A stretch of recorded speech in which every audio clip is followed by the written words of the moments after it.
Fetterman and Oz face off in highly anticipated debate. Pennsylvania Democrat John Fetterman wouldn't commit to releasing his full medical records during a highly anticipated debate against Republican Fetterman Oz on Tuesday, speaking haltingly throughout the hour-long event more than 5 months after experiencing a stroke.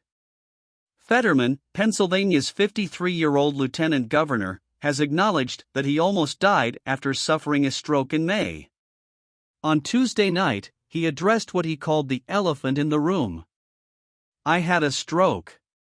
He's never let me forget that," Fetterman said of his Republican opponent. "And I might miss some words during this debate, mush 2 words together, but it knocked me down and I'm going to keep coming back up." He also quickly tried to go on offense by attacking Oz's gigantic mansions and his integrity. "It's the Oz rule, he's on TV and he's lying," Fetterman said. Oz, a celebrity heart surgeon, ignored his opponent's health throughout the debate, though he has hammered Fetterman on the issue repeatedly during the campaign.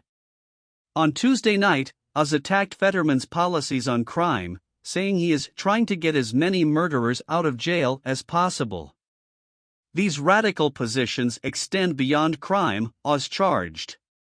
He later added, "His extreme positions have made him untenable."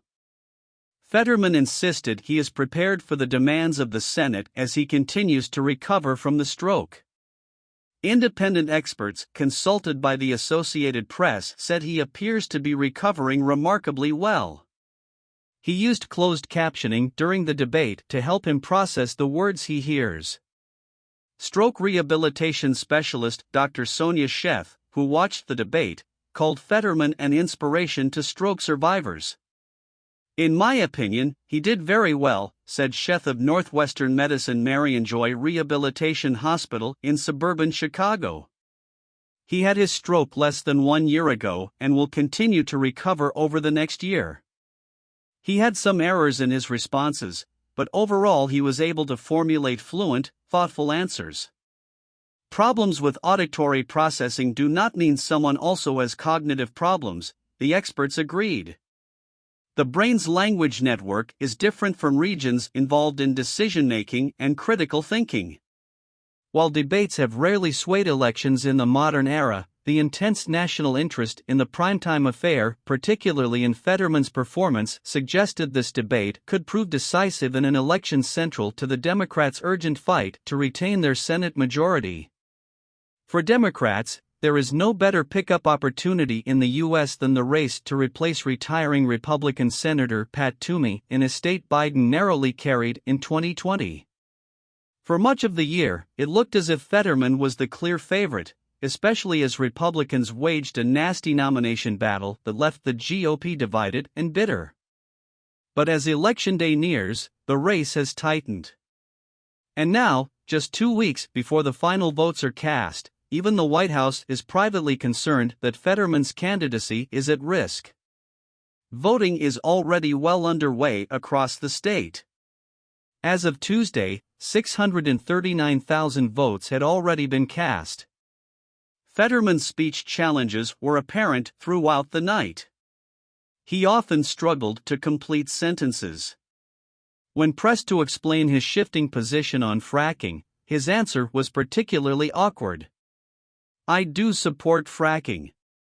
And I don't. I support fracking, and I stand and I do support fracking," he said. At another point, the moderator seemed to cut off Fetterman as he struggled to finish an answer defending Biden's student loan debt forgiveness programs. He also stumbled before finishing a key attack line: "We need to make sure that Dr. Oz and Republicans believe in cutting Medicare and Social Security." The Pennsylvania Senate hopefuls faced each other inside a Harrisburg television studio. No audience was allowed, and the debate host, Nexstar Media, declined to allow an AP photographer access to the event. The meeting was the first and only major statewide debate this year in Pennsylvania, since Democrat Josh Shapiro and Republican Doug Mastriano couldn't reach an agreement on terms for a gubernatorial debate. Fetterman is a star in progressive politics nationwide, having developed a loyal following thanks in part to his blunt working-class appeal, extraordinary height, tattoos and unapologetic progressive policies. On Tuesday, the 6'9" Democrat swapped his trademark hoodie and shorts for a dark suit and tie. But Fetterman's health has emerged as a central issue over the election's final weeks, even as candidates elsewhere clash over issues like abortion, crime and inflation. Oz had pushed for more than a half-dozen debates, suggesting that Fetterman's unwillingness to agree to more than one is because the stroke had debilitated him. Fetterman insisted that one debate is typical although two is more customary, and that Oz's focus on debates was a cynical ploy to lie about his health. Democrats noted that the televised debate setting likely would have favored Oz even without questions about the stroke. Oz is a longtime television personality who hosted the Dr. Oz show weekdays for 13 seasons after getting his start as a regular guest on Oprah Winfrey's show in 2004. Fetterman, by contrast, is a less practiced public speaker who is introverted by nature. "This was always going to be an away game for John Fetterman," said Mustafa Rashid, a Democratic political consultant based in Philadelphia.